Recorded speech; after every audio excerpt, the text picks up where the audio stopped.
Transition tout d'abord parce que vous l'avez compris, vous le savez, nous sommes à l'aube d'une décennie qui va être tout à fait cruciale pour l'avenir de notre planète. Il y a des décisions qui doivent être prises aujourd'hui plus que jamais, cela a été dit brillamment par le conférencier qui nous a précédés. C'est un moment crucial et je crois que le rapport du GIEC l'a clairement mis en évidence. Aujourd'hui, nous devons, en tant que société, prendre des décisions que nous n'avons pour l'instant pas eu le courage ou l'audace politique d'adopter. Transition, c'est aussi une université qui évidemment fait une transition en termes de recherche, en termes d'enseignement. Et permettez-moi juste de mentionner quelques-unes de ces transitions. Tout d'abord, un master dans le domaine du développement durable que nous avons mis sur pied avec l'université de Tsinghua, un master intéressant en ce sens que ce sont les étudiants eux-mêmes qui mettent la main à la pâte, qui réfléchissent à des solutions très concrètes pour le domaine du développement durable et qui, ensuite, dans le cadre de ce master, vont le mettre en œuvre et en place. Également, une faculté d'économie et management qui a inscrit dans ses structures un centre dans le domaine Human Business and Human Rights. Je crois que c'est aussi une transition, une transformation des cursus traditionnels qu'on avait l'habitude de voir dans les hautes écoles business schools qu'on a à travers le monde, qui étaient toujours orientés vers d'autres préoccupations que le développement durable. Aujourd'hui, les étudiants nous demandent de changer notre manière d'enseigner, notre contenu de la formation. Et là, la faculté d'économie et management a donné un exemple particulièrement illustratif. Et puis finalement, l'Institut des sciences de l'environnement, qui évidemment a pris comme thème de recherche en particulier la gouvernance de l'eau, mais aussi l'urgence climatique. Les transitions, c'est aussi évidemment ce qui caractérise notre institution. Nous avons établi maintenant un bilan CO2 que nous aurons l'occasion de divulguer très prochainement, avec un premier résultat que je livre très rapidement. 27% de nos émissions carbone sont liées au bâtiment, à l'énergie qui est employée dans ces différents bâtiments, dont nous ne sommes d'ailleurs pas les propriétaires. Mais nous avons inscrit ceci dans notre bilan carbone. 16% pour les déplacements professionnels, y compris évidemment les déplacements en avion, qui représentent 70% de ces 16%. Et puis 2% seulement, ça c'est un peu une surprise, nous y reviendrons, qui sont liés à l'alimentation. Évidemment, dans un campus universitaire urbain, où les gens ont tendance évidemment à sortir du campus ou de l'université pour aller s'alimenter. Et le reste, 50%, ce sont les dépenses liées à nos acquisitions, à nos équipements qui font évidemment une grande partie de ce bilan carbone. Et nous avons évidemment comme ambition de pouvoir atteindre la neutralité carbone. C'est quelque chose qui nous caractérise avec d'autres universités suisses. Vous avez aussi vu ce nouveau classement. On a l'habitude de faire plein de classements dans les institutions académiques. Là, il y en a un qui est sorti du WVF qui a établi effectivement que l'Université de Lausanne, l'Université de Genève et la HESSO, donc 3 hautes écoles de l'arc lémanique, qui sont classées parmi les institutions les plus ambitieuses en termes de développement durable. C'est une fierté, mais évidemment, c'est aussi une mission que nous devons encore déployer à l'avenir. Donc, je n'irai pas plus loin dans ces descriptions, simplement vous remercier encore de votre présence ce soir, de me réjouir de ce débat qui va être ouvert avec des très hautes personnalités, et en particulier le prix Nobel Jacques Dubochet. Une très bonne soirée à toutes et à tous et une très bonne semaine de débat et de discussion. Merci beaucoup. Au revoir.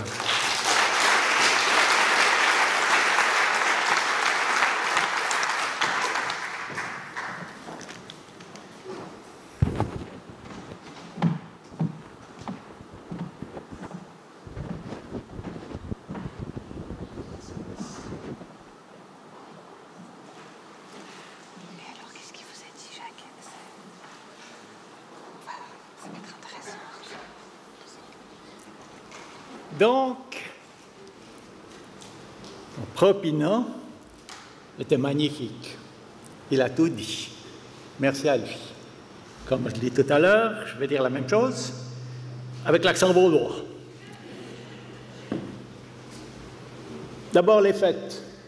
Je vais avancer ça quelque part. C'est vous qui me donnez le suivant. Suivant.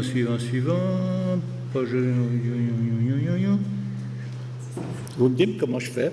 Oui, il y a un clavier en fait. Ah, Là, voilà, d'accord. Voilà. D'abord, les fêtes, version subjective, version émotionnelle. Cette photo a été prise la semaine passée, à peu près. C'est le glacier du Mont Minet. Il y a 40 ans, quand mes enfants naissaient, eh bien, nous allions pique-niquer à la croisée de ce glacier avec le glacier de Fairpeck, et quand ils se rencontraient, ils faisaient ensemble. Maintenant, le glacier de Fairpeck a fichu le camp, on ne le voit plus. Celui-là, ben voilà, et vous savez, ça fait mal au cœur. Ça ne va pas. Maintenant, les faits plus objectifs. C'est une petite synthèse que nous avons faite avec mon ami Marcus Noll, et voilà ce que l'on dit. On part de cette courbe, la courbe de l'anomalie de température, et comme on voit, disons, au début du siècle, tout est hésitant, ça monte, ça descend, c'est pas très bien, mais depuis les années 60, c'est clair, ça monte, et ça monte de plus en plus vite. Les scientifiques adorent ce genre de courbe, et ils essayent de voir quel type de loi, quel type de description on peut apporter à cette courbe. Et quand c'est une courbe qui croît de plus en plus vite, il y a tout de suite quelque chose qui saute à l'esprit, on essaye l'exponentielle. Et quand on veut parler d'exponentielle, il y a un truc. Au lieu d'avoir à droite, l'axe de droite, en coordonnées proportionnelles, linéaires, on choisit la coordonnée logarithmique. Et pourquoi fait-on ça? C'est parce que dans une courbe exponentielle en représentation semi-logarithmique, les données, l'exponentielle met les données en une droite. Et une droite, c'est facile à voir. On voit si elles sont alignées en une droite. C'est ce que nous avons là. Et vous voyez, c'est les points de tout à l'heure, de l'image précédente. Ils sont là de nouveau dans cette autre coordonnée, et vous voyez, c'est une droite. Depuis 60 ans, c'est une droite qui ne faiblit pas, qui continue comme avant. Ça, c'est une très mauvaise nouvelle, c'est une catastrophe. Parce que l'exponentielle, c'est une sale courbe. C'est une courbe qui va tout doucement, discrète, il ne se passe rien. Mais quand c'est parti, ça fiche le camp plus vite que ce qu'on imagine. Et oui, vous voyez, ici, nous en sommes aux valeurs actuelles, une anomalie de température d'1,1,2 degrés. On est à 1,5 dans 10 ans. On est à 2 dans 20 ans. Et il y a 60 ans qu'elle n'a pas faibli. Est-ce qu'elle va faiblir tout à coup comme ça maintenant? Bah, sûrement pas. Pourquoi ça chauffe comme ça? Ça chauffe comme ça parce qu'il y a de plus en plus de CO2 dans l'atmosphère ou de gaz à effet de serre. Et cette courbe, c'est la même que l'autre. Vous voyez, c'est une courbe qui monte tranquillement, mais de plus en plus vite. Et on la reprend, on la met en exponentielle, et hop, voilà les données. De nouveau, c'est exactement les mêmes données, les mêmes conclusions qu'avant. C'est une exponentielle qui double tous les 30 ans, comme c'était pour l'anomalie de température. Double tous les 30 ans. C'est bizarre. Oh, mais non, c'est pas bizarre, puisque l'un produit l'autre.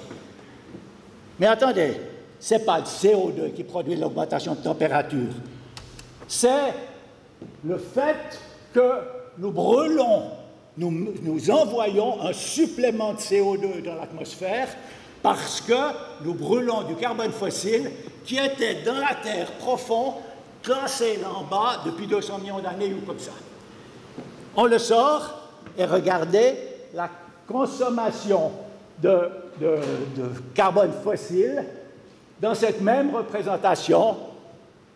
Encore une exponentielle qui double tous les 30 ans. Mais ça, c'est quand même quelque chose de formidable. Et ça, c'est une bonne nouvelle.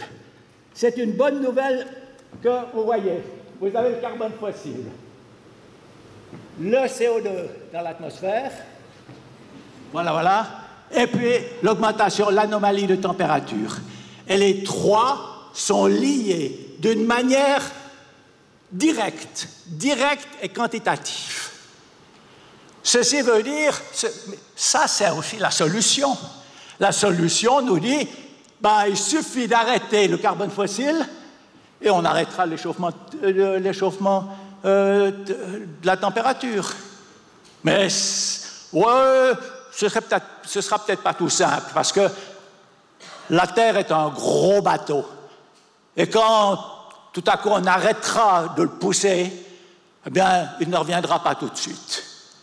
Mais malgré tout, le principe est là. On stoppe le carbone fossile et on arrête, on soigne notre drame d'échauffement de la température qu'il faut finir, comme disait mon préopinant, c'est une affaire de survie de notre civilisation. Ouais, il a aussi dit ça, notre préopinant, c'est que pour le moment, cette proportionnalité, cette relation directe existe, mais ça ne va pas durer. Combien de temps faudra-t-il pour que les rétroactions cassent cette bonne proportionnalité et qu'on tombe dans le chaos? Il l'a très bien dit, on ne le sait pas. On ne le sait pas, mais ça viendra bientôt. Ouf, ça presse. Ça presse, alors que fait-on? Ben, voilà. Ben, zut alors. Vous voyez, depuis 30 ans, l'humanité fait des efforts pour venir à bout de cette situation dramatique. Eh bien, ces efforts ont été jusqu'à présent totalement vains.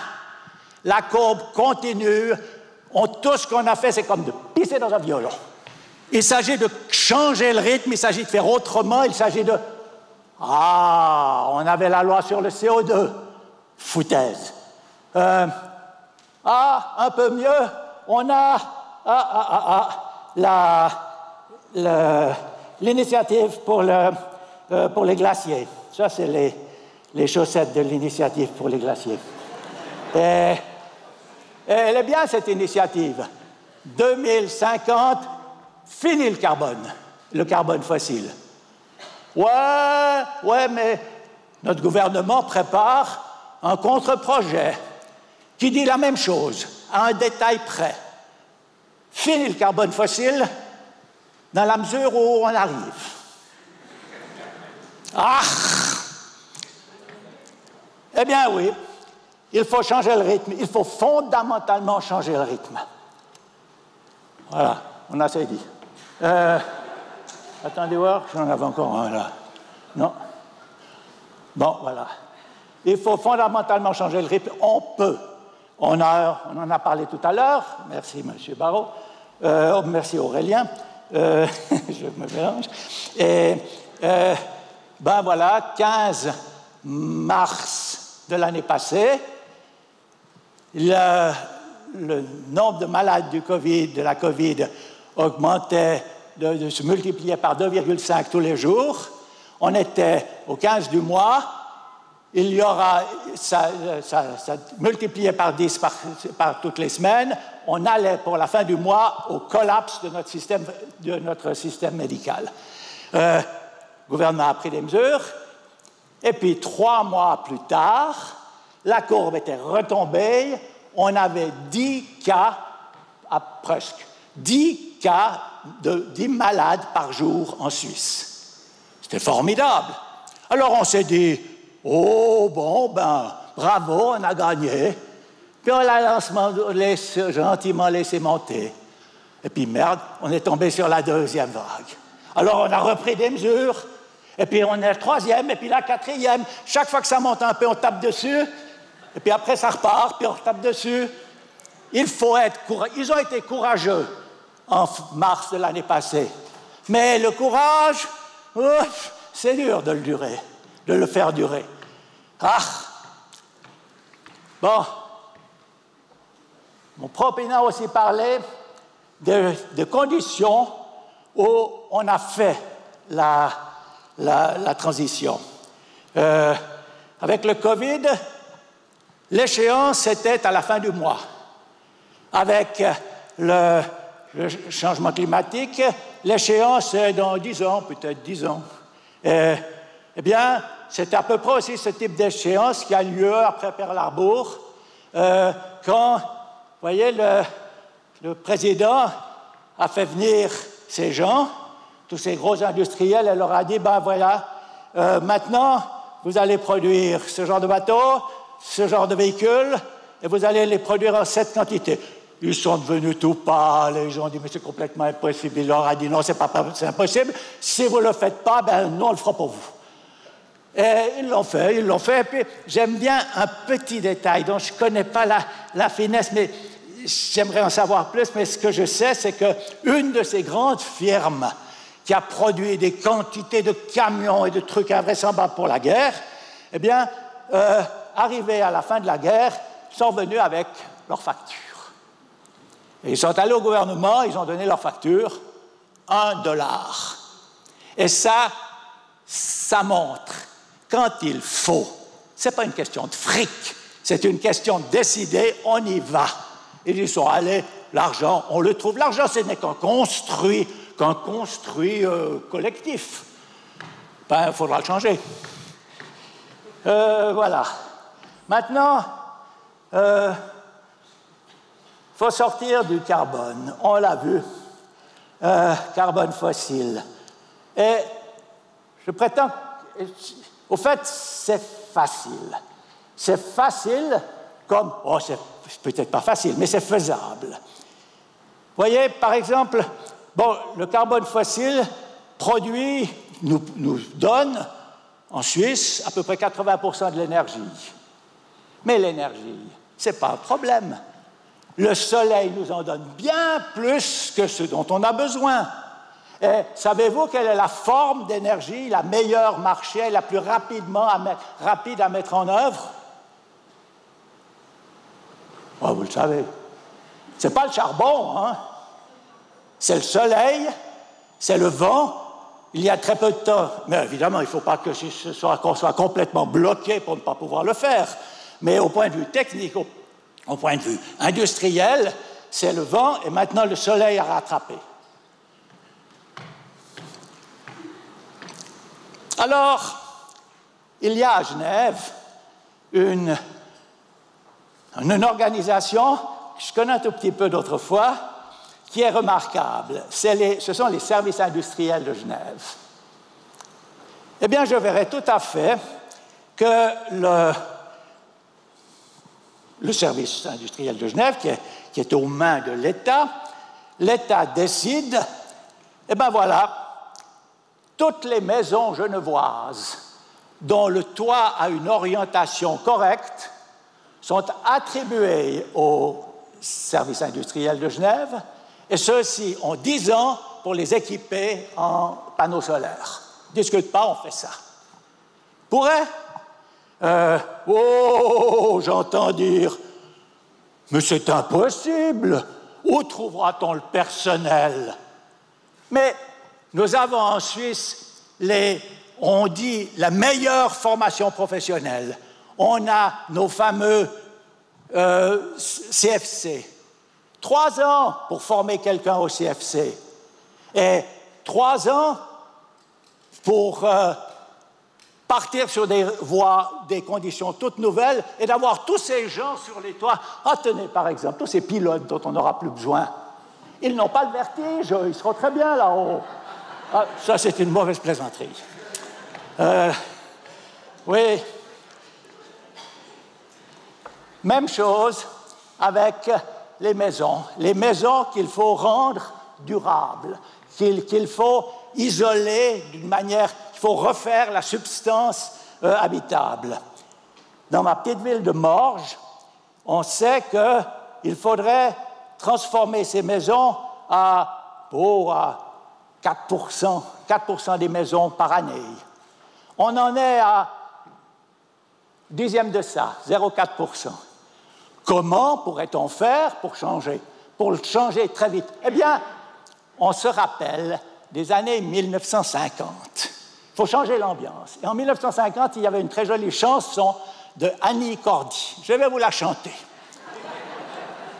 Quand le bâtiment va, tout va, tout va, on entend chanter les villes et les campagnes. Quand le bâtiment va, tout va, tout va, partout il y a de la joie quand le bâtiment va. Et puis on parle, on dit...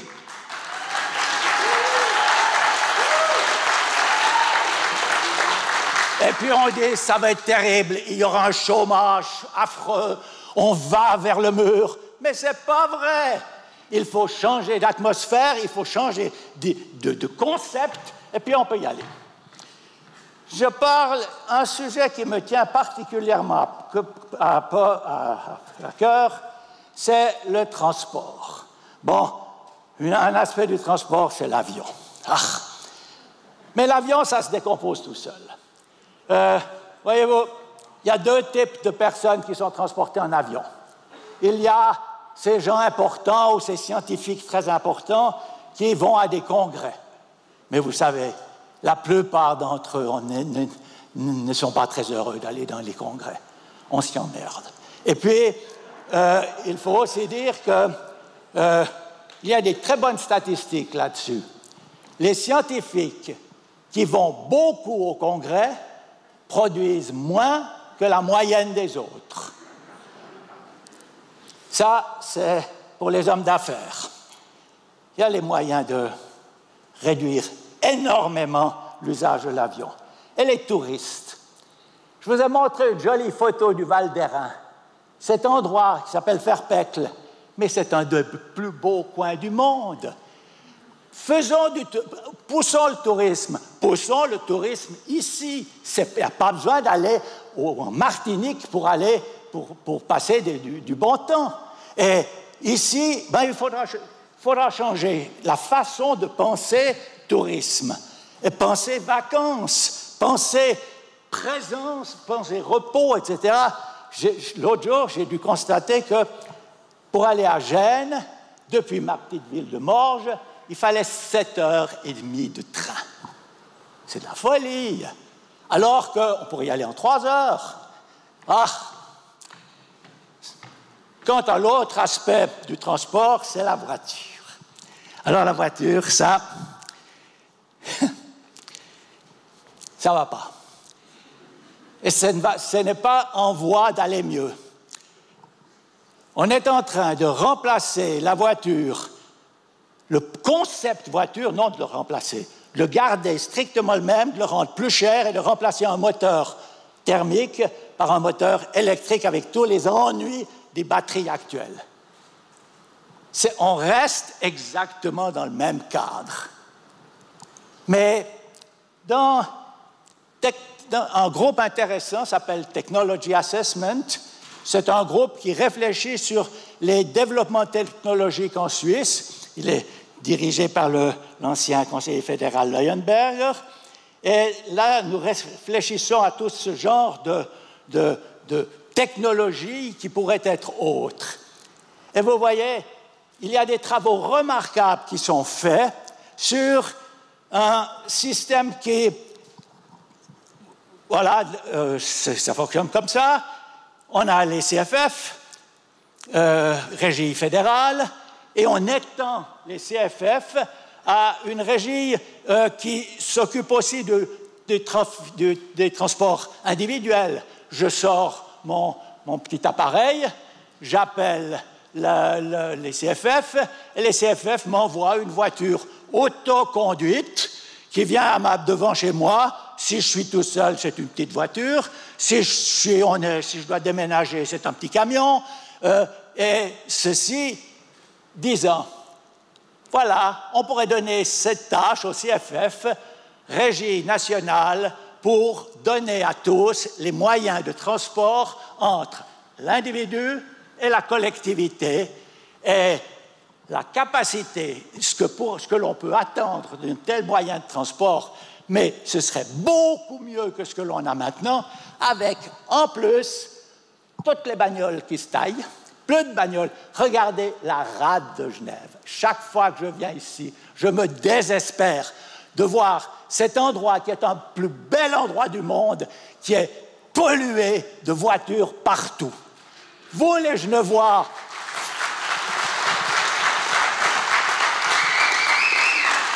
aidez à inventer une nouvelle façon d'être constamment capable d'être libre de se déplacer avec les meilleures aides possibles. Disons, 10 ans pour que les CFF nous inventent de nouvelles solutions. Je m'arrête, mais c'est ce genre de solution. Chacun peut inventer la sienne. Mon préopinant en a inventé déjà pas mal. Ben voilà, c'est comme ça qu'il faut réfléchir. Est-ce qu'on arrive à oser ces propositions qui sont au fait, qui ne seraient que du bonheur? Voilà, merci.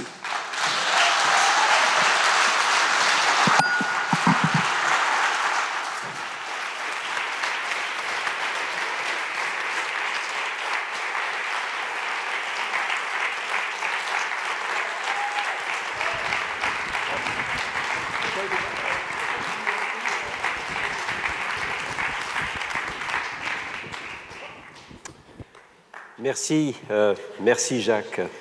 Merci Jacques Dubochet pour cette intervention tellement pertinente. Vous connaissez sans doute la psychiatre helvético-américaine Elisabeth Kubler-Ross qui a élaboré dans les années 60 la théorie des 5 étapes de deuil auxquelles seraient successivement confrontées toutes les personnes qui subissent une lourde perte, un choc pour elles-mêmes ou pour un de leurs proches. Eh bien, ces 5 étapes successives, nous les retrouvons simultanément dans notre société confrontée au réchauffement climatique et à l'effondrement de la biodiversité.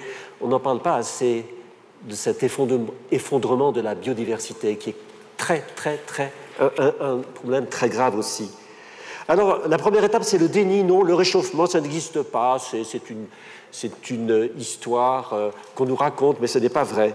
La colère, ben, c'est la faute de nos ancêtres qui ont créé la société thermo-industrielle. La négociation, eh bien, c'est le permis de polluer avec le système des quotas d'émissions, un système très subtil. Puis il y a la dépression, tout est foutu. C'est fini, il n'y a plus rien à faire. Et enfin, 5e étape, la résilience. On rebondit, on se dit qu'un nouveau départ est possible. Alors j'imagine que pour nos invités, vous êtes toutes et tous dans cette 5e étape de résilience. J'aimerais commencer par vous, Antonio Hodgers. Je rappelle que vous êtes conseiller d'État, donc en charge du département du territoire. Alors, le programme, le plan climat cantonal, c'est notamment votre affaire. Ce plan qui envisage de réduire de 60% les gaz à effet de serre d'ici à 2030. C'est un petit peu l'objectif de l'Union européenne. Mais avant de parler de ce plan, j'aimerais que vous réagissiez à ce que nous venons d'entendre. Quand vous entendez Jacques Dubochet, vous dites « mais il est génial ce prix Nobel, mais franchement, si je mettais en application ce qu'il dit, je ne serais jamais réélu. » Non. Il est génial, mais je crois que non. Je pense que M. Dubochet a fini quand même sur un mot, le bonheur. C'est du bonheur. Et je pense que moi qui me suis engagé chez les Verts en 97, à l'époque, il y a beaucoup de gens qui niaient le réchauffement climatique. Après, dans les années 2000, on dit oui, il y a réchauffement climatique, mais ce n'est pas l'activité humaine. Aujourd'hui, tout le monde sait et dit, à part quelques excités dans un coin, que les effets de réchauffement de la planète sont liés à l'activité humaine.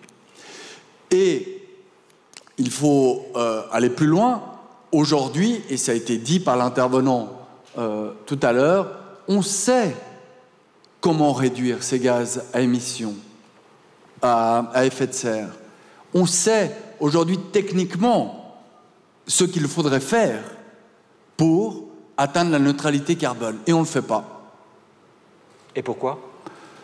Un fumeur sait que fumer est néfaste pour la santé. La plupart des gens qui fument le savent. Et ils n'arrêtent pas. Et je pense que c'est là la question. C'est-à-dire que, et d'ailleurs, dans les interventions qu'on a eues, on a parlé de guerre, Churchill, et puis Pearl Harbor, puis on va mobiliser. Mais c'est vrai que ces métaphores, qui sont celles, par exemple, d'Emmanuel Macron au moment du virus, c'est une guerre, eh bien, on nomme un ennemi qui est en dehors de nous.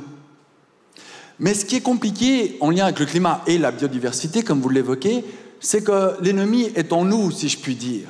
C'est-à-dire que nous sommes tous co-responsables de ces phénomènes de réchauffement, d'émissions de CO2, et je dirais particulièrement nous, les Occidentaux, puisque nous avons un taux d'émission nettement supérieur à la moyenne planétaire. En tout cas, pour Genève, c'est 11 tonnes par habitant par an, et la neutralité carbone est à 1 tonne. Donc il faut diviser par 11, en gros, nos émissions d'aujourd'hui pour atteindre cette neutralité. Je pense que l'articulation aujourd'hui, et c'est là, c'est pas une question d'être élu, pas être élu, on s'en fiche, les élections, c'est tous les 4 ans, ça n'a pas de pertinence par rapport à ce débat. Mais la question qui me semble qu'on doit collectivement se poser, et peut-être plus dans une instance comme celle de ce soir, où on est un peu entre nous, on est tous convaincus dans cette salle, eh bien, c'est comment développer un récit qui est le récit de l'envie, le récit du projet enviable, c'est-à-dire le projet du bonheur, c'est-à-dire le projet qui dit, eh bien, la société de 2030-2050, eh bien, c'est pas que des privations, c'est pas que un effort, c'est pas que serrer les dents, c'est des perspectives, une rade dégagée, des bâtiments totalement isolés, parce qu'un bâtiment qui consomme moins d'énergie, il est mieux isolé contre le bruit, il est plus confortable à vivre. Et c'est une alimentation plus saine, parce qu'on sait que tout ce qui est fast-food, qui est mauvais pour la santé, est aussi mauvais pour l'environnement. Et c'est donc d'articuler finalement cet effort de la transformation, transition, rupture, gradualisme ou pas, que sais-je, mais fondamentalement c'est un changement de civilisation qui nous attend, ont un projet enviable, c'est-à-dire ont un projet sur lequel eh bien, on arrive à entraîner la majorité de la population. Certainement que dans tout combat politique, eh bien, il y a toujours des gens qui sont plus éveillés que d'autres, on le sait. Mais au bout d'un moment, la démocratie, c'est quand même la gouvernance par la majorité. Et pour moi, l'enjeu aujourd'hui, il est plus technique, il est plus scientifique, c'est posé. C'est posé. Il n'y a pas de doute, il n'y a pas de débat. Il faut arrêter de perdre du temps sur ces débats-là. Le débat, c'est comment, démocratiquement, c'est-à-dire politiquement, on entraîne nos sociétés vers une décarbonisation massive. Comment est-ce qu'on démontre que ce projet-là de civilisation est un projet qu'on a envie pour nos enfants, qui donne envie finalement aux sociétés futures, pour les générations futures, qui est un projet sur lequel finalement on est fier, on sera fier de s'engager. Bien sûr qu'il y aura des privations. Je ne veux pas tenir le discours que tout est facile et que la technologie va tout résoudre. Bien sûr qu'il y aura des efforts, mais que globalement, en fait, on a envie de prendre ce chemin collectivement. Et je pense que c'est là vraiment l'enjeu fondamental aujourd'hui, c'est de faire de l'écologie finalement, eh bien, un projet de société enviable qui suscite l'adhésion et qui suscite finalement ces efforts que l'on a connus à d'autres moments de l'histoire, mais qui sont des efforts de transformation aussi en nous-mêmes. Et c'est peut-être là le défi très spécifique de cette transition écologique. Certes, mais quelles sont les mesures immédiates, urgentes qu'il faudrait prendre? Parce qu'il y a quand même du boulot de 1990 à 2018. Alors, j'avais prévu des slides, si on peut les projeter maintenant. Les émissions de gaz à effet de serre concernant les bâtiments a diminué de 18%, c'est pas grand-chose. Concernant la mobilité, toujours durant cette même période, elles ont augmenté de 2%. Donc les chiffres montrent qu'il y a un travail énorme. Encore une fois, Antonio Gers, je comprends votre discours, mais quelle décision radicale faut-il prendre dans le canton de Genève pour s'attaquer vraiment au réchauffement climatique et à l'effondrement de la biodiversité? Alors, tout d'abord, eh bien, puisqu'on parle de la situation du canton de Genève, peut-être pour dire qu'on a entamé ce virage et que depuis les années 90, eh bien, nous avons diminué de l'ordre de 30% nos émissions de CO2 par habitant. Donc je pense qu'il faut quand même rappeler que les efforts payent parce qu'ils ont été faits. M. Dubochet a cité SIG. Nous avons décidé en 2017 avec SIG de ne plus distribuer une autre électricité qu'une électricité 100% renouvelable, sans nucléaire et pratiquement 100% suisse. C'est possible. Est-ce que des Genevoises et des Genevois ont vu des coupures d'électricité à Genève? Non. Électricité 100% renouvelable. Nous avons diminué également sur la période depuis l'an 2000 de 30% notre consommation d'énergie fossile en matière de bâtiments. Et donc, nous avons entamé cette réduction. Donc c'est en cours. Et ça, c'est important de le dire, parce qu'il y a beaucoup de gens qui disent « Mais attendez, votre projet là, ça va être la rupture complète, on va retourner à l'âge de la pierre avec les bougies. » Mais non, il faut dire « Regardez, on a déjà commencé à diminuer. » Alors oui, la rupture que l'on doit faire pour atteindre, vous le voyez ici en 2030, les moins 65% et la neutralité carbone en 2050 est plus forte. On voit le décrochage, c'est-à-dire qu'on diminue, mais on ne diminue pas assez vite. Mais on est en train de diminuer, il faut le rappeler, parce que sinon les gens ne voient pas le sens à leurs efforts. Et il y a des efforts qui ont été faits. Aujourd'hui, pour vous dire, mesure radicale que le Conseil d'État va prendre prochainement dans ces prochains mois, eh bien, c'est l'interdiction de nouveaux chauffages au mazout, donc l'interdiction du fossile pour chauffage. Et pour répondre à une des questions, c'est-à-dire comment est-ce qu'on entraîne le parc immobilier à se rénover, eh bien, une obligation de rénovation énergétique à partir d'un certain seuil qu'on a fixé à 450 mégajoules le mètre carré par année, qui correspond environ à plus de 60% des bâtiments genevois. Donc, voilà, dans un état de droit, il y a des droits et des obligations. On a tous des obligations comme citoyennes et comme citoyens. Eh bien, il y a des obligations énergétiques. Pour la première fois de l'histoire de la République de Genève, j'ai fait prêter serment des inspecteurs de l'énergie. Vous voyez, les policiers prêtent serment, il y a plein de fonctions comme ça régaliennes qui prêtent serment. Eh bien maintenant, il y a des inspecteurs de l'énergie qui ont prêté serment et qui mettent des amendes lorsqu'on ne respecte pas des obligations énergétiques. Pour la mobilité, moins 40%, mais là, il faut des choix politique claire, oui. Dégager ces rues, dégager ces parkings dans les rues, ça se fait. Franchement, il n'y a qu'à aller à Berne ou à Zurich pour voir, hein. Ce n'est pas non plus la révolution absolue. Zurich, ville, a 30% de voitures en moins que Genève. Donc on n'est pas non plus sur une autre galaxie. Et puis, l'électrification du parc automobile, mais ça, je partage tout à fait, c'est bien, mais ça ne suffit pas. L'enjeu fondamental, c'est la baisse de la consommation d'énergie. Juste pour finir sur le plan climat, puisque vous m'avez évoqué, voilà les domaines sur lesquels nous travaillons dans les compétences cantonales. Ça a été dit, les cantons ont certaines compétences.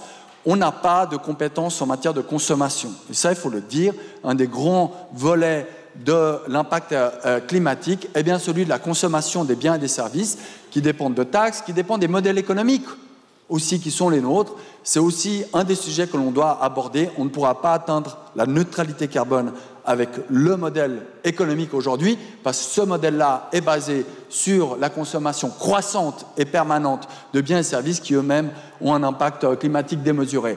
Donc, voilà sur les enjeux relativement classiques, je ne vais pas les détailler, vous les connaissez, mais globalement, les collectivités publiques en Suisse peuvent faire leur part, ont déjà commencé à faire leur part, et la mise en œuvre du plan climat cantonal nous approchera finalement d'ici 10, 20, 30 ans de la neutralité carbone. Alors, on aura l'occasion de parler de ce nouveau modèle économique possible, notamment avec vous, Sophie Swatton, mais j'aimerais maintenant vous demander, Gilbert von Lanten, vous êtes maire donc, de la commune de Bernay. Alors, pour situer la commune de Bernay, c'est 10 300 habitants avec un budget de 35 millions. À titre de comparaison, Plan Les Watts, à peu près le même nombre d'habitants, enfin 10 400, et un budget de 70 millions, 2 fois plus. Alors, autrement dit, vous ne roulez pas sur l'or. Est-ce que vous pouvez faire quelque chose quand même dans votre commune de sérieux pour lutter contre les effets du réchauffement climatique? Tout d'abord, bonsoir à toutes et à tous. Merci pour la question. Effectivement, nous avons de grandes inégalités dans un petit canton comme Genève, dont 45 communes. Et c'est vrai que Bernay, malgré les moyens qui sont modestes par rapport à la comparaison dont vous faites état, on a quand même une politique pour aller dans le développement durable. Donc, je rappelle, on a aussi le label Cité de l'énergie Gold, qui a été renouvelé en 2020, on l'avait la première fois en 2007. Donc on peut quand même, au niveau d'une commune, avec nos petits moyens, encourager notamment pour sortir du mazout des études où on subventionne à peu près 5 000 francs pour encourager les gens finalement à sortir de cette énergie fossile. On promeut aussi les vélos électriques, enfin il y a pas mal de choses qu'on peut faire, mais évidemment, si on avait une meilleure répartition par rapport à la richesse au niveau du canton, au niveau des communes, je dirais on pourrait faire certainement plus. Mais j'attire l'attention sur le fait qu'on a quand même cette volonté politique, quand bien même les moyens sont modestes, de faire quand même du développement durable et puis de défendre quand même notre territoire qui est aussi en pleine mutation vu qu'on a des transformations importantes qui sont à notre porte. Mais à propos de la biodiversité, il y a quand même une tentation de bétonisation. Je rappelle que certains agriculteurs et l'UDC de Genève donc, ont lancé une récolte de signatures pour s'opposer au déclassement d'une zone agricole. Donc là aussi, il y a des problèmes de fond qui se posent dans votre commune. Alors, et curieusement, le conseil administratif, on l'a défendu, ce déclassement, mais qui était vraiment la dernière pièce d'un puzzle où il y a d'autres déclassements qui ont été faits. Au départ, lorsque les déclassements ont été décidés pour la transformation donc, de la ville de Bernay, par rapport à ça, on n'était pas forcément favorable. Mais vous savez que la compétence d'une commune, les déclassements sont votés par le Grand Conseil. Et je me souviens, tout groupe politique confondu à Bernay, on était opposé aux premières modifications de déclassement. Je ne parle pas de la dernière, ce qui était la goutte de Saint-Mathieu, qui finalement c'était des infrastructures cantonales et communales qui devaient permettre finalement le mieux vivre et le bien vivre ensemble. Mais c'était au départ. Alors c'est vrai qu'au départ, il y a eu une volonté de dire, je me souviens des chiffres qui me font encore tourner la tête, on va développer 5700 emplois, 5700 habitants en plus, doubler la population qui n'était pas à l'époque de 10 000 pour passer à plus de 20 000 habitants, et puis dans un délai qui était très court. Et là, stop, ça va beaucoup trop vite. Aujourd'hui, franchement, le monde va trop vite. Prenons le temps de vraiment réfléchir et de nous laisser le temps. Moi, je suis un enfant de Bernay depuis l'âge de 3 ans. Il y avait 1800 habitants en 1964. Il y en a 10 300, vous venez de le dire maintenant. Mais je dirais, le développement s'est fait lentement. On ne va pas pouvoir doubler la population en 15 ans. Et c'est là où ça ne va pas. On devrait tous aller beaucoup plus lentement dans notre raisonnement. Beaucoup plus. On veut toujours aller plus vite, on veut toujours plus de données, la 4G ne suffit pas, il faut la 5G, etc. Il y a quand même une fuite en avant, où plus on en a, plus on en veut, puis on a tellement d'informations, plus on ne sait plus quoi en faire. Donc franchement, par rapport à le déclassement que vous avez dit, oui, on l'a soutenu parce que c'était des infrastructures. Mais si on avait pu choisir, d'ailleurs on s'est battu sur une des zones d'un PLQ, et M. le Conseil d'État s'en souviendra certainement, on a perdu, on a même été jusqu'au tribunal fédéral, on a perdu notre cours. Mais on a quand même résisté. Puis après on se dit, mais finalement, est-ce que le bien du canton, il faut quand même développer par rapport à tous ces pendulaires qui viennent, il y en a 100 000 qui sortent, 100 000 qui rentrent tous les jours. Donc on s'est dit, 150, ça monte aussi, il n'y a pas que le CO2 malheureusement. Dans ce contexte-là, oui, on a dit, on peut jouer notre rôle, mais laissez-nous le temps.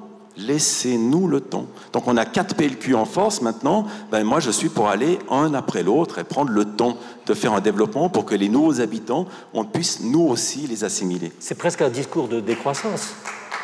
Oh, c'est vous qui le dites, hein. Je dirais, je suis quelqu'un de raisonnable. Et c'est vrai que par rapport à l'époque, alors là, par rapport au professeur de Bouchèze qui dit, effectivement, qu'est-ce qu'il nous faut pour qu'on prenne conscience qu'on doit changer?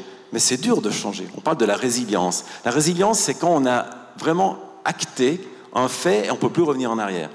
Je pense qu'il y en a encore pas mal dans la société qui ne sont pas à cette 5e étape. Certains le sont. Alors faisons en sorte de les amener par rapport à ça. Mais pour moi, on est dans un monde où la pandémie, j'y vois en tout cas un avantage, a fait découvrir à des gens de Bernay des endroits qu'ils n'avaient jamais pu voir. Je dirais, il y a eu la renaturation de l'air qui est magnifique, qui donne... il n'y a pas besoin de faire 10 000 kilomètres pour avoir, je dirais, du bonheur. C'est l'état d'esprit qui est important. C'est clair qu'on prend l'avion, on fait 10 000 kilomètres, on a l'impression qu'on voit autre chose. Mais regardons déjà là où on vit, et je me battrai pour défendre ma commune que j'aime par rapport à sa richesse. Le vignoble, d'ailleurs on n'était pas il y a longtemps au Signal de Bernay, je dirais, c'est ça notre patrimoine. Alors on n'a pas les 70 millions de plans léoites malheureusement, mais on a au moins cette richesse, mais laissez-la nous. Fabienne Fischer, vous êtes conseillère d'État en charge donc, du département de l'économie et de l'emploi.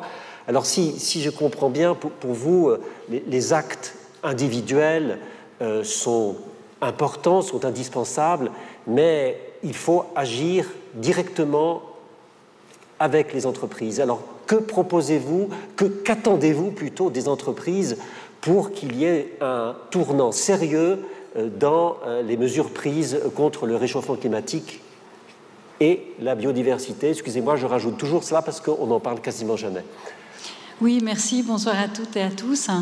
Je pense que c'est extrêmement important d'agir à l'égard de travailler en direction des entreprises et des entrepreneurs, parce qu'au fond, aujourd'hui, ce qui ressort, ce qui m'a marqué dans l'intervention de M. Dubochet, ce que j'entends dans les deux interventions qui m'ont précédé, c'est qu'au fond, l'envie est là, la conscience est là, et puis maintenant, on doit agir sur des leviers. On a beaucoup utilisé le temps de la prise de conscience, le temps de tester des petites choses, d'essayer. Et puis, on se rend compte avec ces fameuses courbes, aidez-moi avec le nom exponentiel, merci. Ouais. Avec ces fameuses courbes exponentielles, le temps, on ne l'a plus, même si on a besoin, et je partage ce que vous dites, même si on a besoin de ralentir un certain nombre de choses, en même temps, on n'a plus le temps. Alors, ces leviers, où sont-ils? Ces leviers, on l'a bien compris en écoutant M. Dubochet, quand vous évoquiez les panneaux solaires, quand vous évoquiez réquisitionner les toits pour les panneaux solaires, quand vous évoquiez la formation de nos jeunes ou la réduction de la mobilité, eh bien, il faut commencer par des décisions politiques, et ça, c'est notre rôle de dire, là, on ne peut plus tergiverser, on doit prendre des décisions qui sont courageuses, voire audacieuses. Et puis, les entreprises, nous devons les encourager à faire ce chemin de transformer leur propre activité. Et là, en termes de transformation au niveau de la production de biens ou de services, eh bien, on a un très gros enjeu qu'est l'économie circulaire. Et cette économie circulaire, disons, si on la résume vraiment de manière extrêmement simple, c'est passer d'un mode de production produire, utiliser, jeter, qui était le mode de production classique depuis la révolution industrielle, à un mode de production circulaire, c'est-à-dire penser un produit pour déjà le concevoir de manière durable, l'utiliser, le réutiliser, le réparer, puis enfin le recycler en utilisant les derniers déchets qui restent comme des ressources pour d'autres activités. Eh bien, c'est cette circularité de l'économie qu'on peut et qu'on doit introduire dans toutes nos activités, qu'elles soient industrielles ou de services. Et ça, c'est un des gros enjeux aujourd'hui. Comment faire pour que les entreprises aillent dans cette direction? Vous n'aimez pas trop la contrainte, mais est-ce que cette contrainte n'est pas quand même indispensable? On ne peut pas attendre le bon vouloir des entrepreneurs. Tous ne peuvent pas d'ailleurs forcément aller dans cette direction. Alors, vous savez, il y a deux choses. La première, c'est que les entrepreneurs, comme nous tous ici, et il y en a d'ailleurs sans doute un certain nombre dans la salle, ont aussi fait tout ce chemin de comprendre l'urgence. Et aujourd'hui, on sait, il y a des études qui le démontrent, que très nombreux sont les entrepreneurs et les entrepreneuses qui sont prêts à réfléchir à leurs pratiques et à transformer leur modèle d'affaires vers la durabilité. Donc, il y a cette disponibilité et il faut l'exploiter.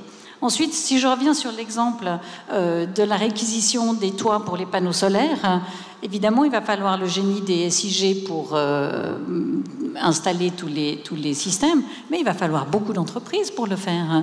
Et donc, à un moment donné, dans un monde qui offre des possibilités d'entreprendre et de donner du travail, eh bien, les entrepreneurs vont s'y tourner relativement facilement.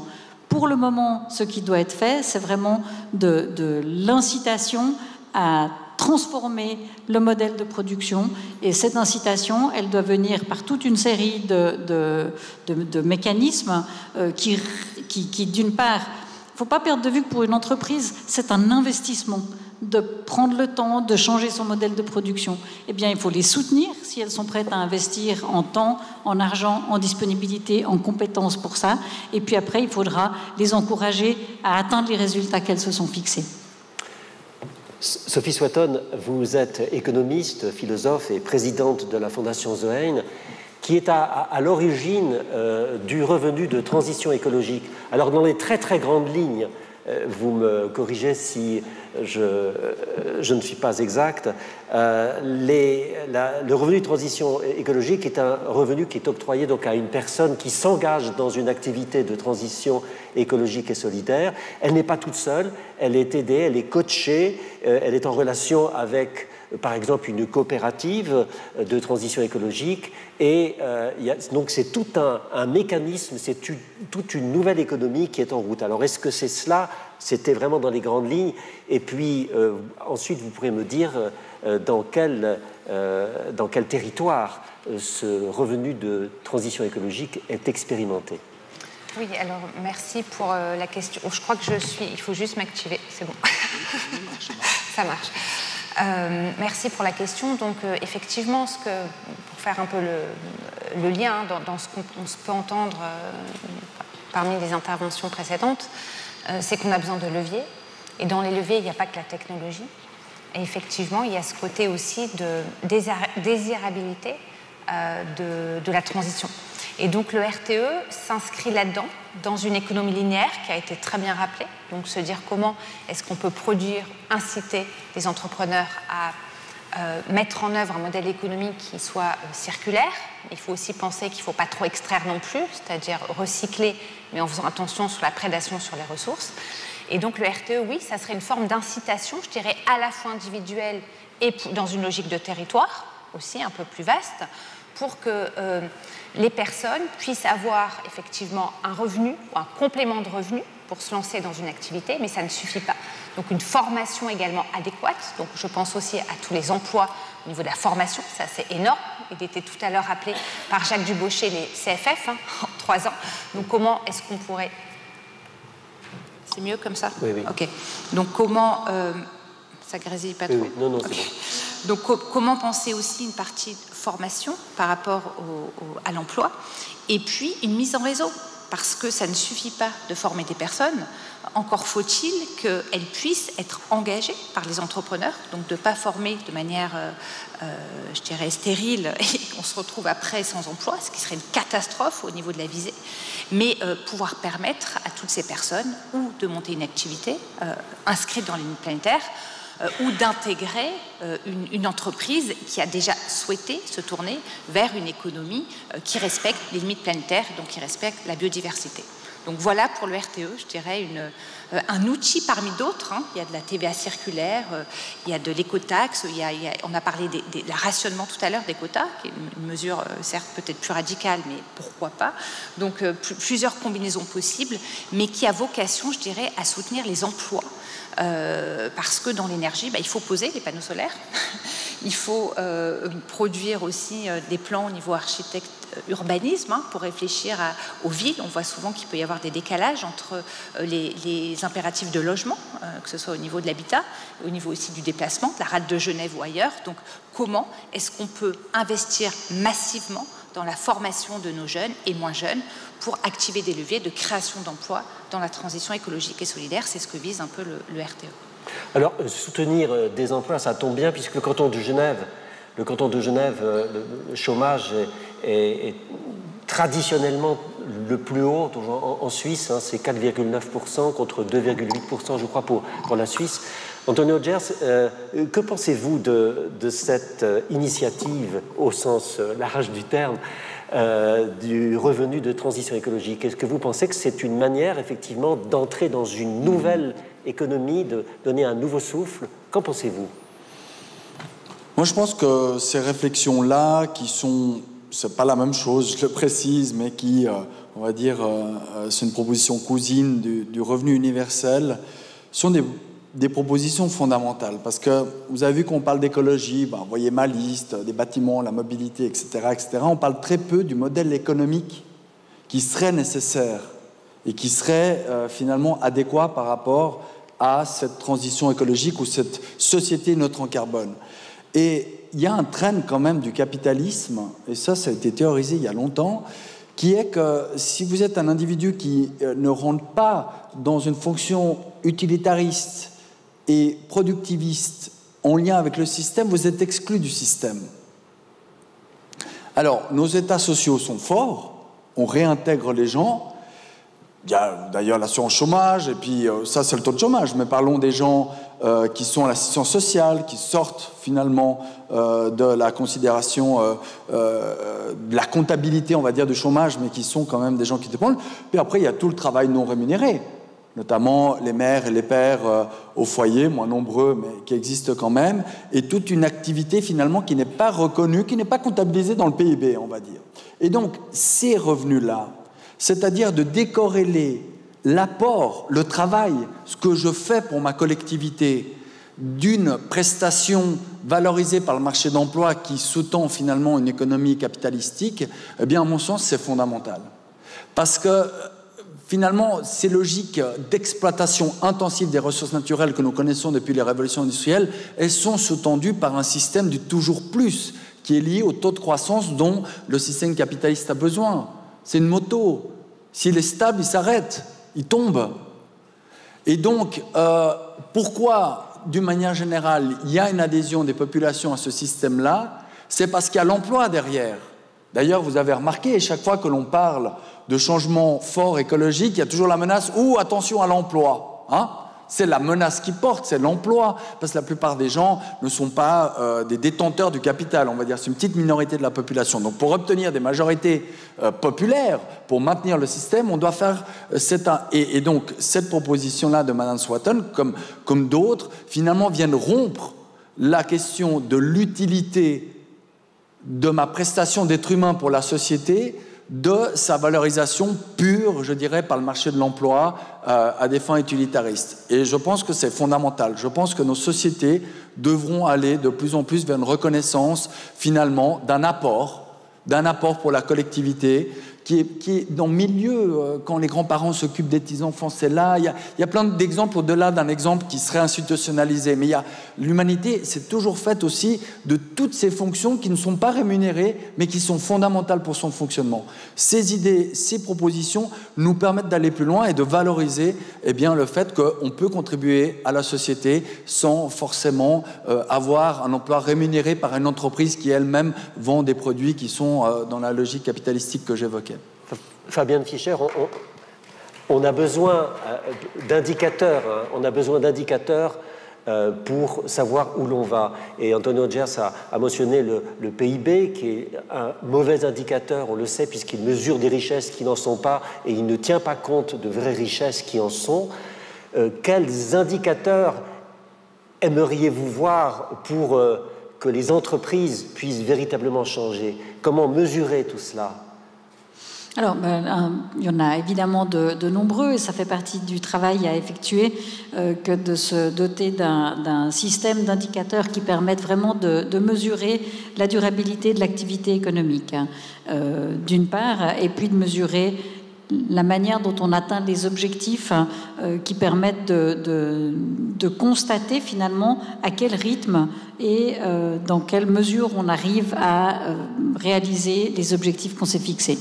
Les indicateurs, ce n'est pas évidemment forcément le PIB, mais on va être plutôt sur des indicateurs qui vont mesurer l'empreinte énergétique, qui vont mesurer les émissions de CO2, mais qui vont mesurer aussi l'emploi, la qualité de l'emploi, la capacité des entreprises à faire de la formation continue, c'est-à-dire à maintenir un niveau de formation même chez des employés qui fonctionnent bien depuis 20 ans, et puis finalement on oublie de les mettre, de leur donner la possibilité de mettre leurs connaissances à jour, et puis le jour où ils n'ont plus d'emploi, ils se retrouvent avec une formation désuète qui n'a pas été entretenue.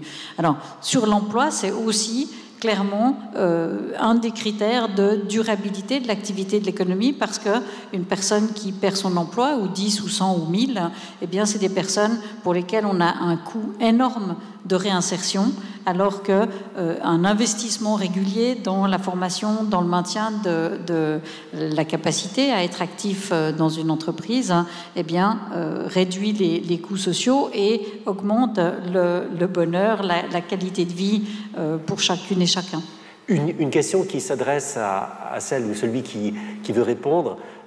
Est-ce que vous pourriez me citer des emplois, des activités professionnelles qui vont disparaître et d'autres qui sont déjà en train de naître et qui vont se développer?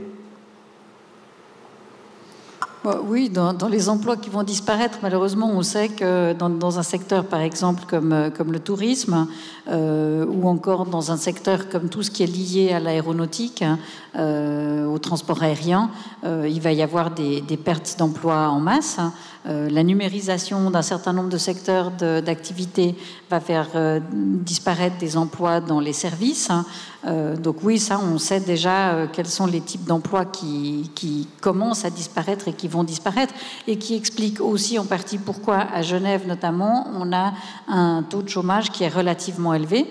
Une des problématiques, c'est qu'on a besoin, on manque à Genève d'emplois qui ne sont pas des emplois, comme on dit, à haute valeur ajoutée, mais des emplois pour des monsieur et madame tout le monde, qui ont un niveau de qualification basique, standard, et qui ont toutes les peines du monde à retrouver un emploi. Et ça, une économie qui est basée sur la durabilité, qui intègre la réparation, la réutilisation, l'économie du partage, tout ce type de ressourcerie, le développement des emplois dans les quartiers, l'accompagnement des personnes, ça c'est des sources d'emplois dont on va avoir de plus en plus besoin, et qui ont également cette caractéristique d'offrir des emplois à des gens qui n'ont pas forcément fait Polytechnique ou plus.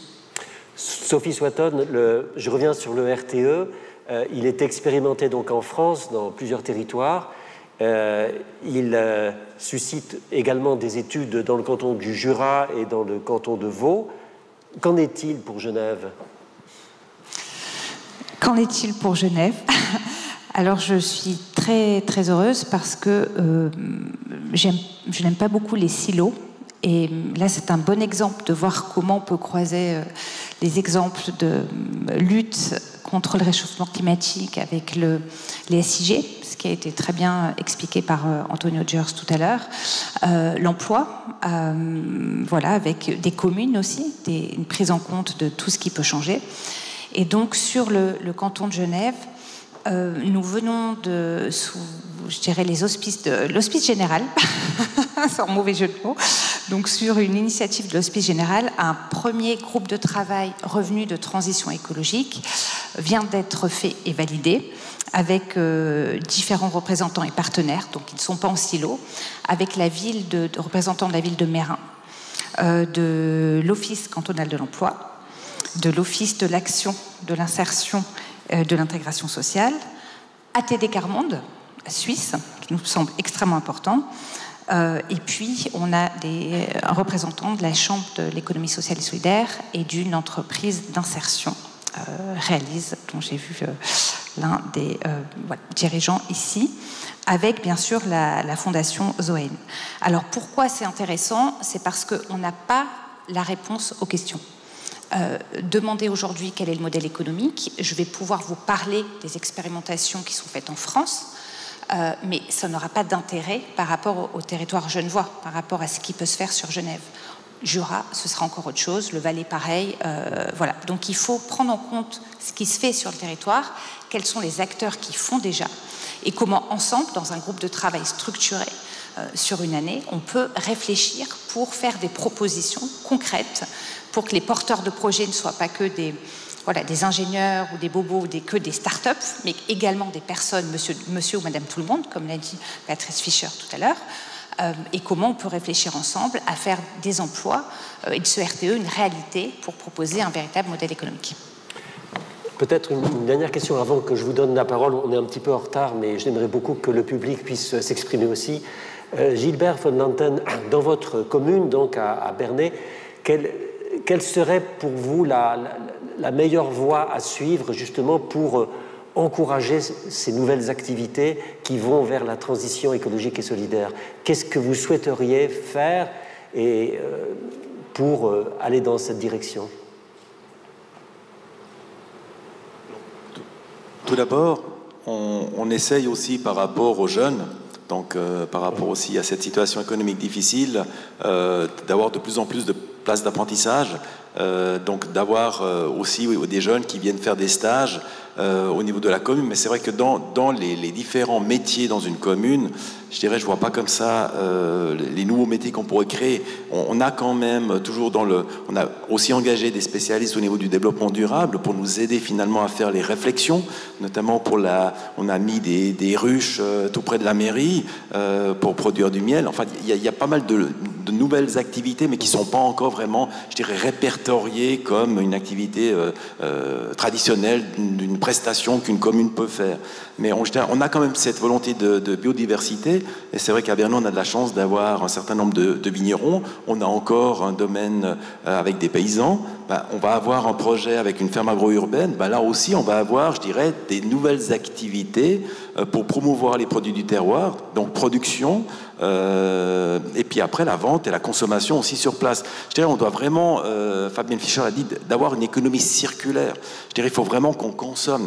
Mais le problème qu'on a aussi, on l'a remarqué, donc pendant la pandémie, beaucoup de gens ont appris à consommer local. Mais ça coûte aussi un peu plus cher.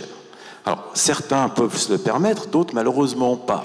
Et c'est là, on pourrait imaginer, parce que finalement, les défis sont tellement grands que sans une plus grande solidarité entre nous, je dirais déjà entre nous dans un canton, après on peut l'imaginer au niveau suisse, européen, au niveau mondial, on a besoin de plus de solidarité et de partager ensemble. Et c'est vrai que les gens qui vont faire leurs courses en France, alors ils le font parce que, alors peut-être il y a des produits qu'ils ne trouvent pas en Suisse, ce qui m'étonnerait, mais ils le font par nécessité, parce que tout simplement c'est moins cher. Et là déjà c'est pas juste. Je dirais, si aujourd'hui on veut consommer local et que le produit bio qui est produit à côté de chez nous est plus cher, pourquoi il n'y a qu'une partie de la population qui pourrait se le permettre? Donc moi j'en appelle à une plus grande solidarité. Ça peut être étonnant de la part de la bouche d'un PLR, mais je dirais la solidarité est essentielle. Et on l'a vu par rapport à cette crise que nous avons vécue, sans cette solidarité, on ne va pas y arriver. C'est ça. On doit vraiment s'entraider.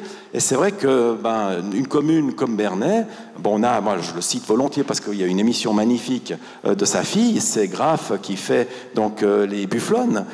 Il a inventé quelque chose qui se faisait pas, en tout cas à Genève.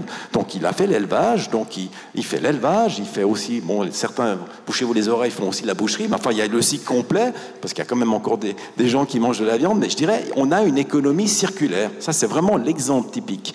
Continuons comme ça, mais essayons aussi de permettre aux gens de mieux se nourrir. Je dirais, on n'aura qu'à récupérer finalement ces économies par rapport à un mieux-être ensemble. Et je terminerai juste par un petit clin d'œil concernant donc Bernay. On est aussi, comme d'autres communes, on doit faire notre plan directeur. Le plan directeur, vous allez me dire, on en fait pratiquement tous les 10 ans. L'État fait le sien. Après les communes, on essaie de caler le nôtre sur celui de l'État. Mais là, on a une décision sur le mieux-être. C'est-à-dire que nous, dans notre plan directeur, c'était mieux vivre ensemble. C'est aussi simple que ça. Mieux vivre ensemble, c'est se connaître et puis s'apprécier. Donc voilà, c'est peut-être un peu un propos humaniste, mais je dirais, on doit passer par là. Merci. Est-ce qu'il y a des questions? Là, je ne vous vois pas parce que j'ai des projecteurs. Si vous pouvez lever la main et puis une personne viendra vous tendre un micro. Voilà, donc j'imagine que des mains se lèvent, mais je ne les vois pas, donc on est dans l'imaginaire. Ah bon? D'accord. Oui, je suis Madeleine Cher, présidente d'une ONG Health and Environment Programme accrédité auprès des Nations Unies. J'apprécie toutes les interventions qu'il y a ici, mais j'ai l'impression que dans la protection de l'environnement, il y a une certaine discrimination par rapport à certains partis politiques. Par exemple, moi, je suis au PLR. Je défends l'environnement, mais à ma façon. Alors, j'aimerais savoir comment est-ce que nous pouvons continuer à vouloir atteindre une neutralité carbone lorsque nous ne pouvons pas déjà nous entendre entre partis pour que l'innovation des entreprises, des multinationales, les scientifiques, les astronautes.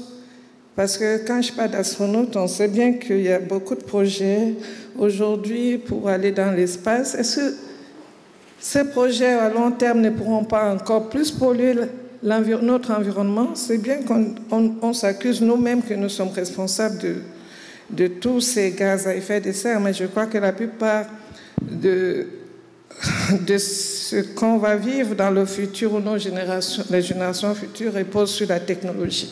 Alors, faut-il abandonner la technologie auquel cas on n'aspire à aucune croissance économique? Et comment peut-on financer le social si on n'a pas de l'emploi, s'il y a du chômage? Voilà, c'était mes questions. Merci. Je ne sais pas qui veut répondre à cette... Oui, Fabienne Fischer. Merci pour votre question, madame. Oui. Ça va.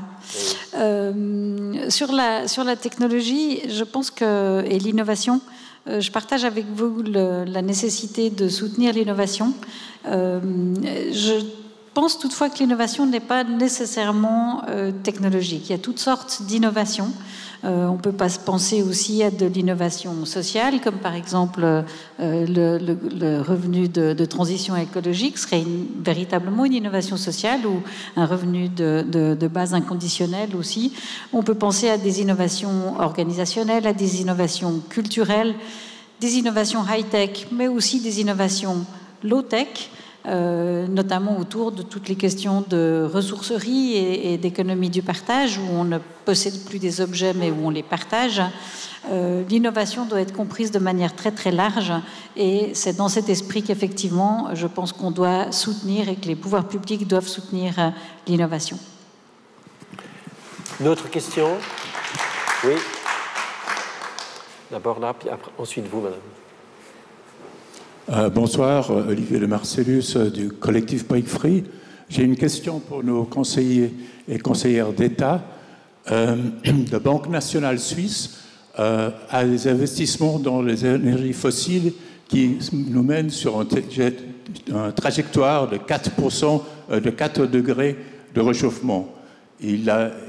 Par ailleurs, il a fait absolument rien pour mettre la place financière suisse en accord avec les accords de Paris signés par la Suisse, qui spécifient que les flux financiers doivent être déviés pour réduire ses impacts sur le climat.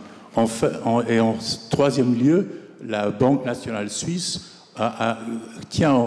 retient maintenant 100 milliards de francs qui devraient légalement être distribués au canton et au gouvernement fédéral, donc les fameux bénéfices excédentaires, et qui pourraient grandement aider pour financer une transition. Donc nous avons fait cet été une action d'une semaine avec XR, le Climate Strike et d'autres mouvements pour revendiquer ces trois choses-là. Il y a aussi une initiative fédérale qui se prépare sur la BNS. Et puis, alors ça, c'est un scoop pour vous. Demain, on va livrer à l'Hôtel de Ville une pétition signée par 8000 Genevois demandant à ce que le canton de Genève prenne position en tant qu'actionnaire du crédit de la Banque nationale suisse pour demander qu'elle agisse sur ces plans-là. Bon, Antonio Gias, alors, est-ce que vous pouvez nous répondre? Oui. Est-ce que vous allez dire oui ou non à cette pétition? Voilà, merci pour la question.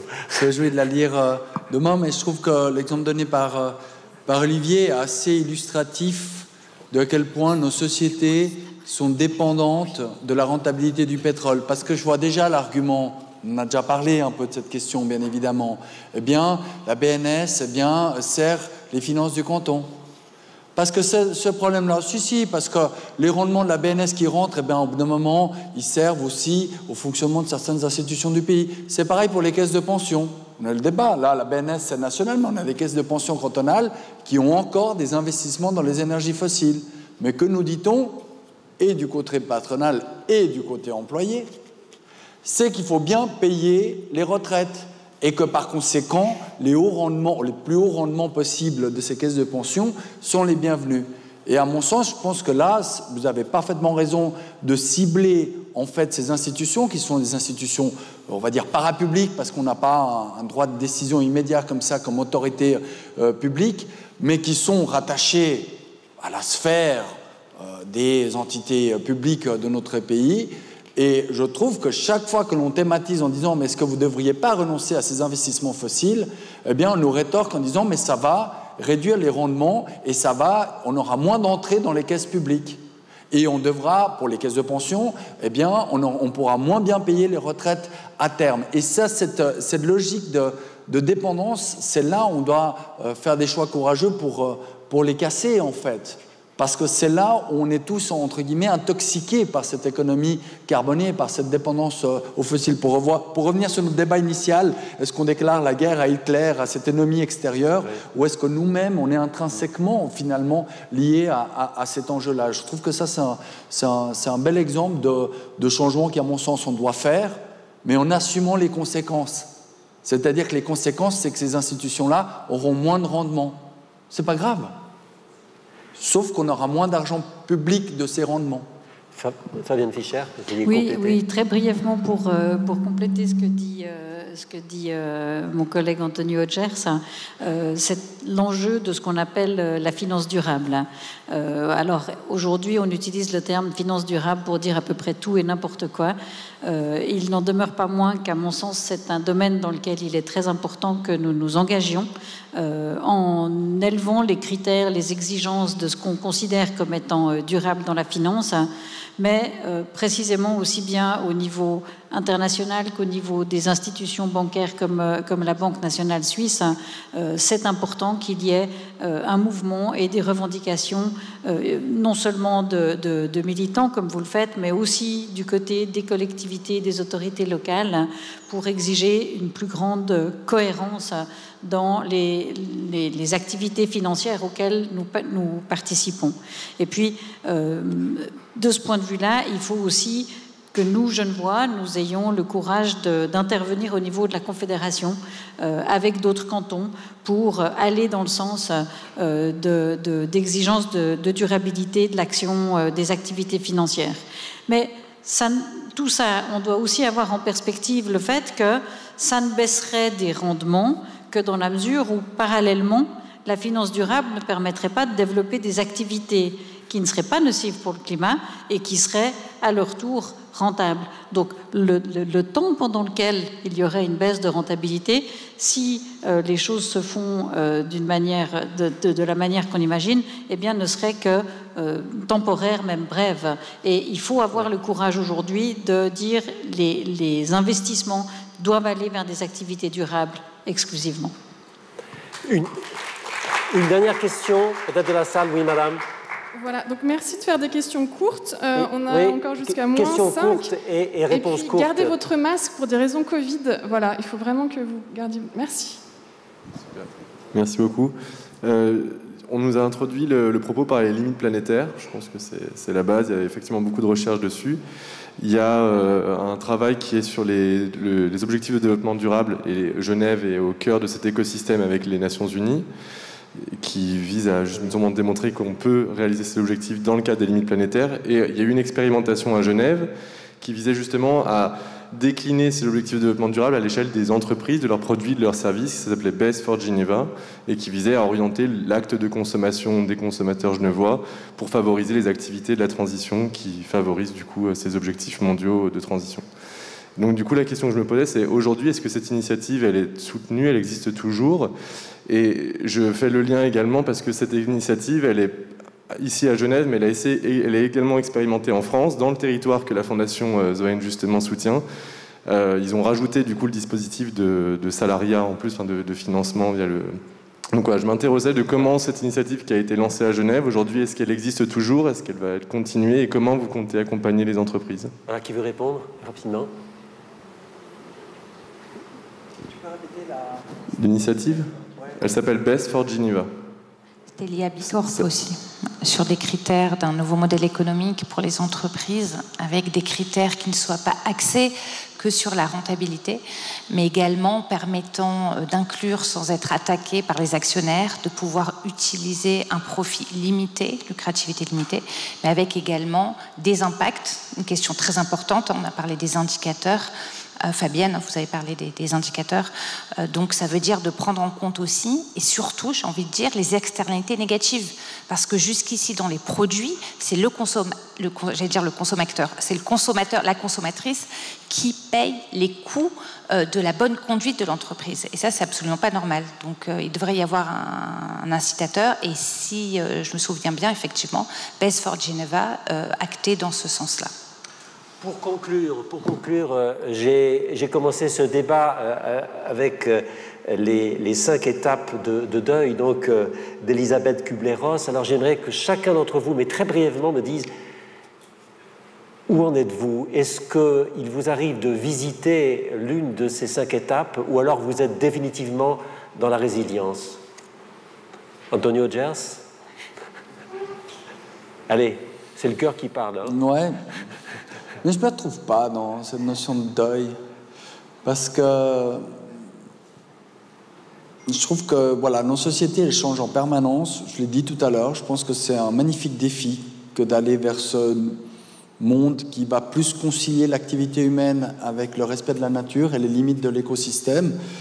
Et du coup, je ne me retrouve pas dans ces étapes de deuil. Je me retrouve dans une étape qui fonde mon engagement politique, qui est celle d'un engagement voilà, pour une société meilleure, plus ouverte et en l'occurrence vis-à-vis de la nature plus équilibrée. Donc le sentiment de l'engagement politique, je n'arrive pas à le situer dans vos 5 critères. Fabienne Fischer? Oui, très brièvement, je dirais que j'ai le sentiment d'alterner entre différentes étapes. Il y a sans doute des moments de déni où la prise de conscience est lente. Je pense à ma position, ma vision de la question animale et des souffrances animales, par exemple. J'ai mis pas mal de temps avant de comprendre et d'être alertée par des militants. Un autre moment, je vais être en colère quand je vois les feux qui ravagent des hectares et des hectares de forêt dans le monde cet été. Oui, je suis en colère, clairement. Et puis, globalement, essentiellement, je pense que je suis dans la résilience, pour autant que la résilience, ce soit l'action. Parce qu'aujourd'hui, c'est ce que j'ai envie de faire, c'est d'agir. Merci. Gilbert von Nanten. Je partage ce qui vient d'être dit dans le sens que je ne peux pas dire que je suis complètement dans la résilience parce que je dirais que c'est des étapes, on a des états d'âme qui changent. Et ce qui est important, c'est aussi que nous, en tant que politique, bon, moi, au niveau d'une commune, on puisse aussi expliquer aux autres, parce que celui qui est dans la première étape, puis nous, on est déjà dans la résilience, on ne va jamais le faire amener jusque-là, parce qu'on voit bien, alors, bon, Antonio, le terme de deuil, c'est vrai que ça, on l'aime pas, il n'est pas approprié, mais je dirais, il explique bien ce que ça veut dire. C'est-à-dire qu'il faut laisser du temps au temps, et si on veut amener, finalement, un changement de notre population vers un monde meilleur, ben je pense que nous, politiques, on doit s'adapter et prendre le bon discours en fonction des personnes là où elles se trouvent. Je dirais, si nous, on est déjà tous arrivés à l'arrivée, puis il y en a qui sont à la case départ, on ne va pas y arriver. Donc je pense que nous, on doit adapter notre formulation en fonction des personnes pour les amener dans les différentes étapes et leur expliquer que c'est possible et que finalement, c'est un cheminement. Voilà, je dirais, je suis en chemin dans cette résilience, mais avec cette faculté de m'adapter finalement avec les personnes avec lesquelles je vais être en contact